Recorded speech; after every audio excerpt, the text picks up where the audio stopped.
April 29, 1945, Dachau, Nazi Germany. The first concentration camp built by Germany's Nazi government is freed by the 45th Infantry Division of the United States 7th Army. Along with human feces, the troops also smell rotting carcasses, and many of them start to cry or throw up when they discover hundreds of railroad carriages loaded with thousands of dead bodies and 30,000 looking like living skeletons. Typhus epidemics and malnutrition have many prisoners sick and dying. The rescued hostages seek their retribution, and the troops are startled and offended. The terrible answer is on store. The commandant of the camp, Martin Weiss, had left before the U.S. troops arrived in Dachau. Still, the camp had SS guards left.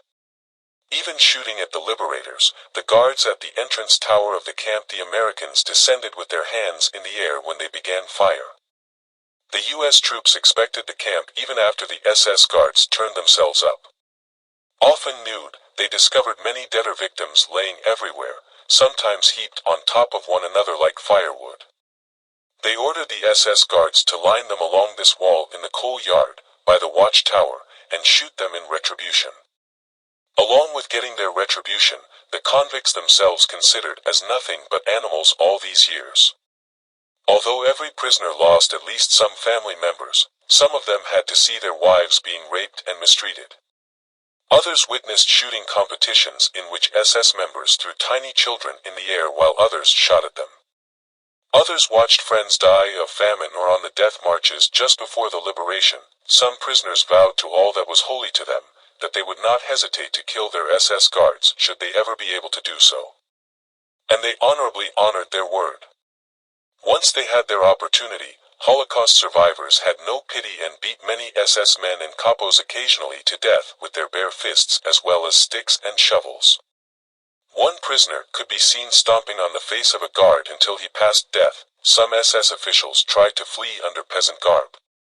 Still, they were also identified and executed. As revenge was sought, fellow inmates and American troops both frequently stood immobile, observing coldly and without sympathy while all this was going on.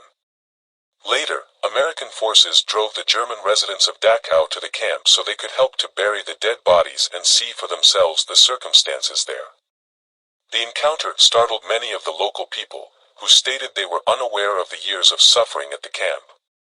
It is still unknown today just how many SS guards perished. The count is thought to lie between 30 and 50. Nobody has ever stood trial before the court for this retribution since General Patton, then military administrator of Bavaria, discounted all the charges. Between 1933 and 1945, around 42,000 of the almost 200,000 inmates housed in Dachau were murdered. Thank you for viewing our upcoming videos. Don't miss anything. Click the subscribe button right now to get more fascinating clips. Offer us a like and see you in the next episode.